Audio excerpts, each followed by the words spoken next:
LFFL Primetime, the fastest 5 or so minutes in the LFFL universe. Going to get caught up on week 3, and we're going to look ahead to week 4. We will start, as always, in the granddaddy of them all. That's right, been going on since 1991, and Todd Meyer continues to win just like he did back in the early 90s. Todd Meyer, a 15th straight victory, beating Miles this week. Matt Merrill, another big winner from the 90s, beating Andy. Josh does beat one of the 90s members, Eric. Greg beats another one of the 90s members, Phil. But I bring it home for the 90s gang with a big win over Bill, making the old school 3-2 on the week. Todd and I, both 3-0, cruising towards a third straight Super Bowl. Could be. We've met in the last 2 Super Bowls over here, and could have the rubber match since we've split those 2 games. Eric and Greg at 2-1, hot on the trail. Andy, Bill, Josh, Matt, Phil all at 1-2. Miles still looking for that first win on the season. Looking ahead to week 4, Todd taking on Andy. Todd with the 16-14 lead in the series. Matt taking on Eric. Matt 27-26 lead in the series. Josh taking on Greg. I'm sorry, there's a typo here. It's actually Greg that leads the series 25-8.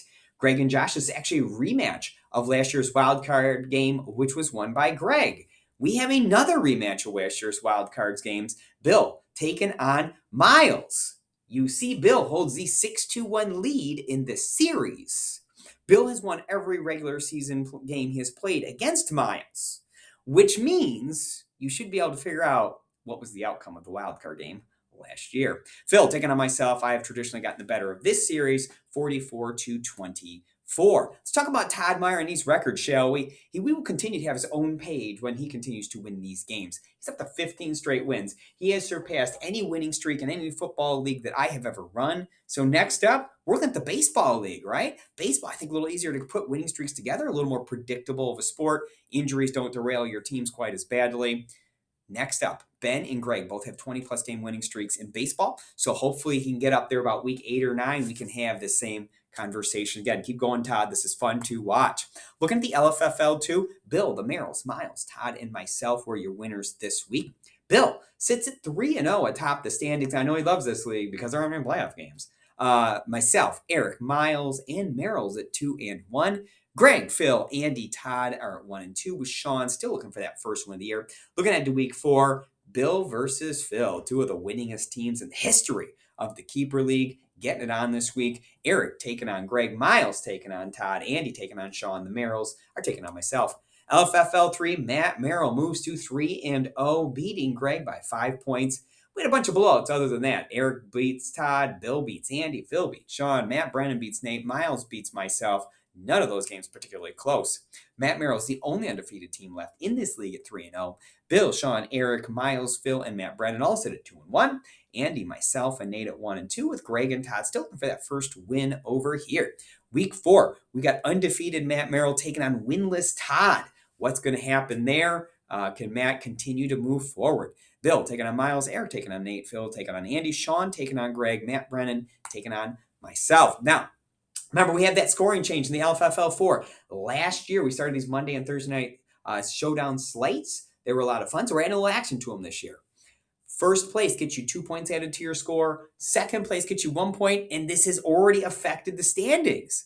Awesome. These are free to enter, as always. Here are your Monday Night Football top 4. We had 10 teams participate, which was awesome. The top 4, Nate ekes it by Andy with 98.8 points. Andy, 97.4 points. Nate was actually the most successful person at these slates last year, continues that rate into this year. So Nate gets a 2-point award. Andy gets a 1-point award. I included myself and Phil because you know what? Boys, we might have come in second at that golf tournament by 1 shot a few years ago, but look, we're dominating the Monday Night Showdown slate, so take that, whatever team beat us in the golf tournament by 1 stroke. I'm not bitter in any shape or form. Looking at your standings, the reason this was a big win for Nate, look at this. Todd, his 3rd straight second place, put Todd at 24 points. Nate was down at 22 points after his 2nd straight cash, but with the 2 points from his Monday night win, actually jumps up into a tie with Todd for first place. Congratulations are in order for Greg. 18th career win, puts up 152.26 to take the week 3 slate. Looking at your LFFL 5, Greg, the high score of the week at 235 in his win over Andy. Eric right behind him, 229 in his win over Todd.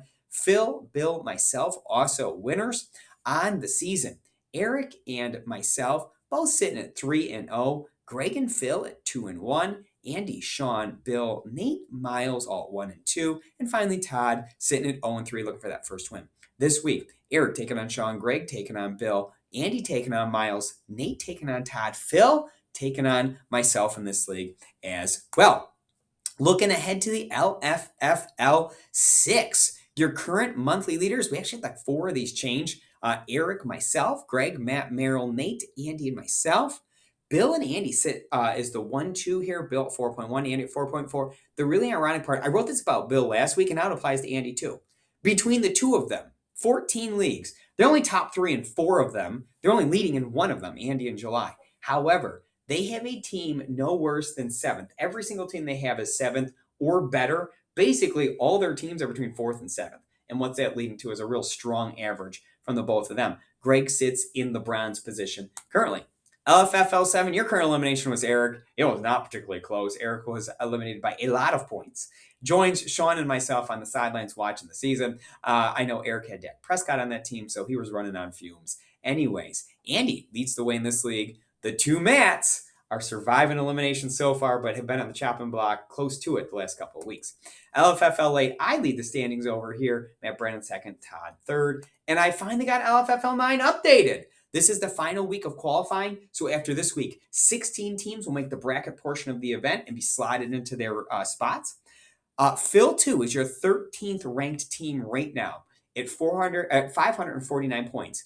Andy is down in 18th place at 508 points. So you can see there's not a lot of separation between 13 through 18 and even down into Matt and Todd. This is still anybody's game to get into the bracket, to play out of the bracket. Last year, my team played themselves out of the bracket and ended up in 17th place on that least week when I was like in 13th place before the week started. So a lot can still change this week, a lot up in the air. I've gotten lucky. I've got 2 teams in the top 3 right now. We'll see if that holds. Greg is the one in the middle of the KC sandwich, but certainly a lot to be decided. This is your week. After this week, you will be allowed 1 change. That's all I got for today. I've not had a chance to deal with Player of the Year yet. I will get you some Player of the Year updates hopefully soon. I'm almost caught up. I'm so close to getting caught up. Thank you guys for your patience as I get all this stuff together. You've been awesome. This league is so much fun. I enjoy making these videos. Good luck this week. I'll shoot you out the links in the email. Make sure you get in Cincinnati, Miami tonight as the Dolphins go for win number 4. Good luck, everyone, in week 4, just like the Miami Dolphins.